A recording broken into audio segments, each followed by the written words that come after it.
Welcome to Locked Up and Uncorked. Today we're talking about Krug.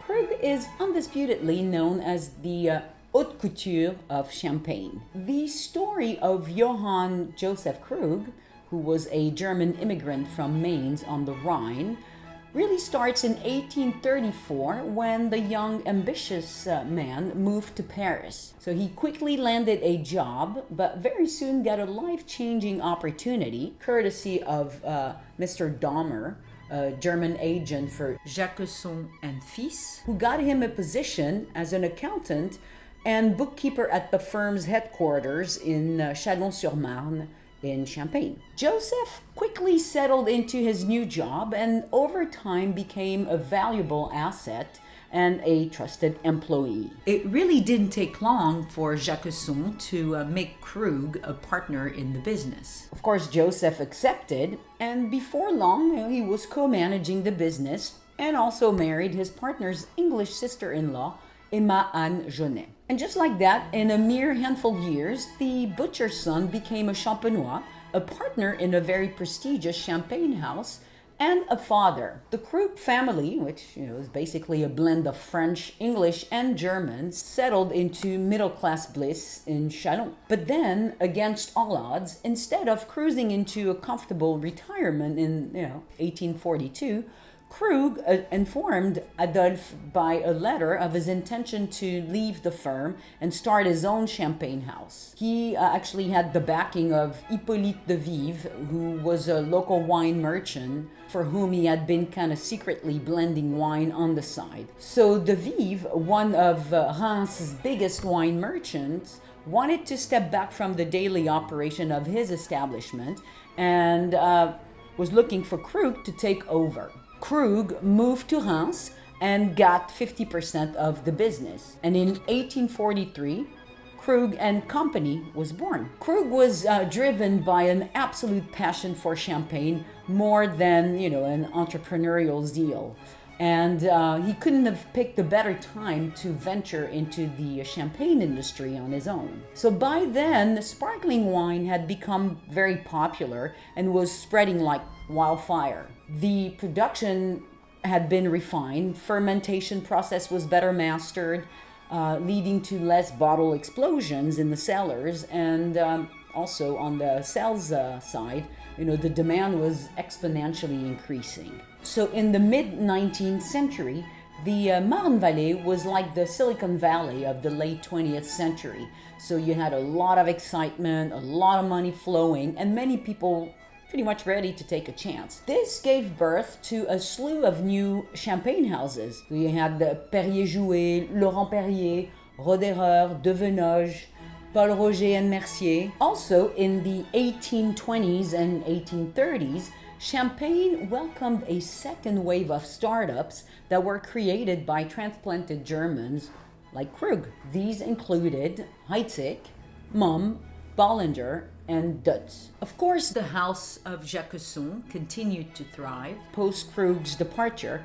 In fact, Adolphe was responsible for refinement of the champagne process when he invented in 1844 the wire cage, also known as the muselet. This was a fantastic improvement over the piece of string that was used previously, and it went on to become the norm for champagne and the majority of sparkling wines around the world. So when Joseph Krug started his champagne house, the art of blending was key to quality for him. He was a passionate man who took traditional champagne blending beyond the bounds of what was customary in the 19th century. Joseph Krug was the champagne maker to invent the very first luxury champagne. In 1848, with his son still being too young to take over the champagne house, Joseph Krug began documenting the founding principles of the house for prosperity in a deep cherry red notebook. So paying close attention to the vineyard's character,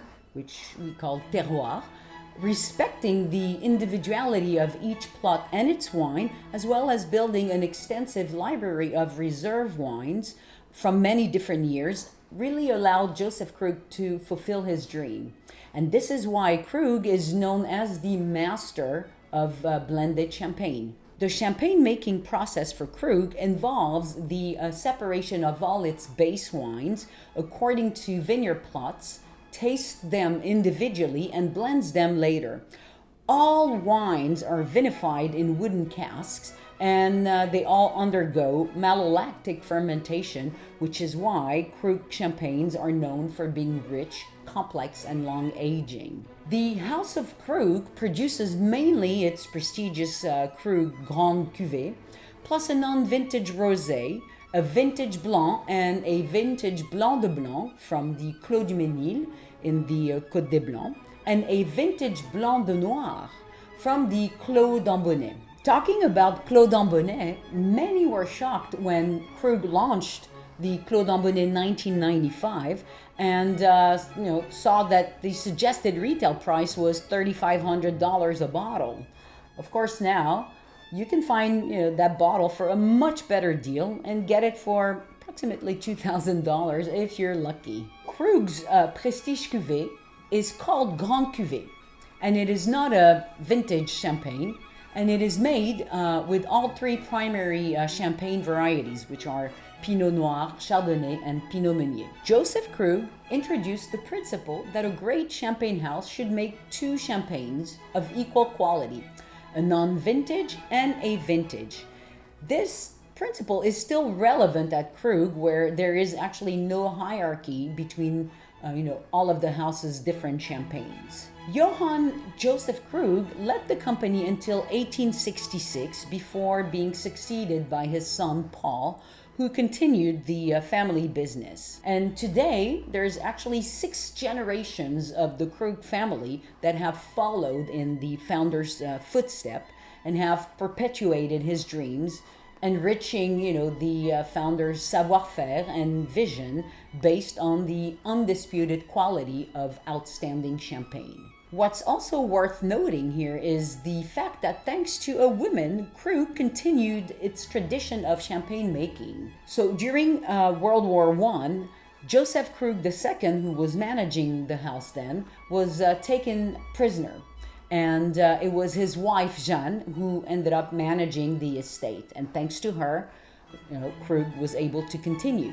In the early 1980s, the House of Krug acquired vineyards of its own, including Clos du Mesnil, which is a tiny walled vineyard in the village of Mesnil-sur-Oger that was originally planted by Benedictine monks at the end of the 17th century. The purchase of what has become the greatest single vineyard champagne of all involved a partnership with the cognac house Rémy Martin. Of course, today Krug is part of the luxury group Louis Vuitton Moet Hennessy, LVMH, although the Krug family remains actively involved in all the key winemaking decisions that are overseen by the chef de cave Éric Lebel.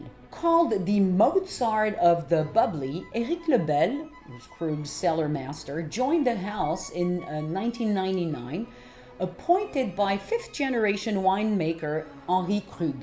Year after year, Lebel, who's actually the superstar of the Krug house, proceeds to the creation of the Grande Cuvée that incarnates Joseph Krug's vision of what he used to call the richest expression of champagne. While there's no such thing as an inexpensive Krug bottle, family member Olivier Krug is keen to dispel the myth that his champagne wines are only for the elite. He's quoted as saying, "Krug is about spontaneity and generosity. It's not about excluding people." To make his point, Olivier cites a tweet from Madonna, who, when asked if she had a guilty pleasure, answered, "French fries and Krug Rosé Champagne." Some say the house slightly lost its way due to its comparatively low volume and relatively high cost of production. That changed completely with the arrival of Maggie Henriquez, who took charge in 2009. So she had previously managed the LVMH's Argentine-based Bodega Chandon. She is the first woman and the first South American to head a major champagne house. Basically, Krug needed a skilled communicator to get out their message of quality, because what had once been a top brand had declined sharply. Henriquez understood that champagne basically tells a story. Everything back then was such a big secret that she decided to celebrate and share the amazing story of this unbroken legacy to quality and passion for excellence that had been passed down through the generations. With that in mind, she decided to learn everything there was to know about Krug, and her approach was inspired by one of the company's treasures, Krug's personal notebook. As I mentioned earlier, he had jotted down comments, advice, and observation that continue to shape Krug's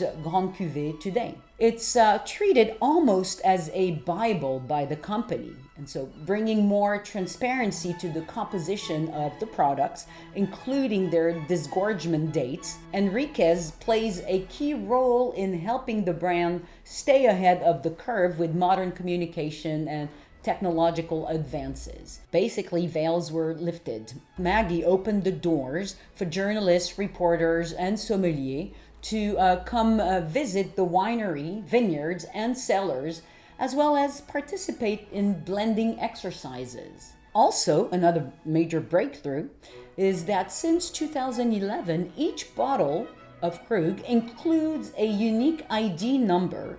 That's a 6-digit number on the back of the label called the Krug ID. So the first number indicates the quarter in which the bottle was disgorged, the second two, the year, and the last three, the lot. By entering the full ID into the Krug website, you can actually find the wine's technical details, including the year of base wine, the varietal composition, and the number of base wines included. There's also tasting notes from chef de cave Eric Lebel. Evidently, her approach was very controversial, and it was looked as, trivializing the work of the House of Krug, but people loved it. And as Henriquez said, times have changed. People want information, which was absolutely true. So Henriquez also took another unusual route to communicate, tying Krug champagne to music. She's quoted as saying, "We invite world-famous musicians to the maison to taste our champagnes," she explained. After the tasting, they choose music to pair with the champagnes. Then Krug would share that information, including, via the Krug ID on the bottle. One of my favorite Henriquez quote is, "Don't use a flute to drink Krug. It's like listening to a concert with earplugs." As we've seen, Maggie Henriquez really made tremendous contribution to the development and marketing of the House of Krug within this century. So over the years, of course, many things have changed, but the one constant is Krug's uncompromising commitment to quality. It is a champagne house in which all champagnes are of the same level of distinction. This is truly the mantra of Krug, that there is no hierarchy among the wines, only a difference of personality. Before we go, just a few more things about Krug. So prior to 1978, the Grande Cuvee was called Private Cuvée. Krug also adjusted the bottle shape of its wines in 1878, swapping standard champagne bottles for the iconic narrow-necked bottles it still uses today. It takes more than 20 years to create a Krug Grande Cuvée, including at least 6 years in a bottle in the Krug cellars. All vintage Krug champagnes must be aged for at least 10 years. That's 7 years more than the legal requirement for both the standard and single vineyard vintage champagnes. Krug saves a portion of every vintage created to release later as a Krug collection champagne. Krug also insists on the importance of not using a flute to taste champagne. Why?